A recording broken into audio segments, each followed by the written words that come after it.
काय बोलाल या क्षणी? खरंच नाही वाटत आहे ट्रॉफी 100 दिवसांनी आली आहे माझ्या हातात. ट्रॉफीचं स्वप्न मी डे 1 पासूनच बघते, म्हणजे इथे आले तेव्हापासूनच बघते. पण जेव्हापासून पहिला बिग बॉस आला तेव्हापासूनच मी मम्मीला आणि पप्पांना म्हणायचे की मला बिग बॉसमध्ये जायचं आहे. कारण आपण जसे कसे आहोत, आपलं रिअल नेम तन्वी कोलते, मला आजपर्यंत ती ओळख नव्हती मिळाली. मी ज्या सिरियल्स केल्या, मूवी केले, त्यानुसार मला लोक ओळखत होते.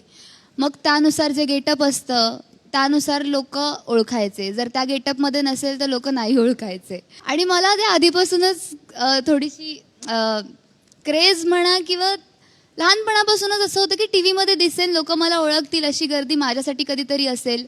तेवढ्यासाठी, रिअल नावासाठी तन्वी कोलते हे नाव लोकांपर्यंत पोहोचवण्यासाठी बिग बॉस हा एकमेव प्लॅटफॉर्म होता जिथे मला यायचं होतं. मी कशी आहे, कशी नाही आहे, सगळ्याच गोष्टी मला लोकांपर्यंत पोहोचवायच्या होत्या. मी रागीट आहे तर हो आहे, तर मी अशी रागीट आहे. मी हळवी आहे तर हो आहे, अशी आहे. जे काही केलं आहे मी आतमध्ये, हो मी तशीच आहे, ते मला पोहोचवायचं होतं कुठेतरी. म्हणून बिग बॉसचं एक स्वप्न मी पाहिलं होतं खूप वर्षांपूर्वी आणि ते आज पूर्ण झालं आहे. आणि बिग बॉसनेच मला हे नाव मोठं करून दिलं आहे. त्यासाठी बिग बॉस आणि जनता, माझे मायबाप आहात आणि तुम्हीच मला मोठं केलं आहे. आले होते तन्वी कोलते म्हणून, जातीय तन्वी कोलते ब्रँड मिळवून. Thank you so much. तुमच्या सगळ्यांमुळेच मी आज इथपर्यंत पोहोचले आणि स्वप्न पूर्ण करू शकले.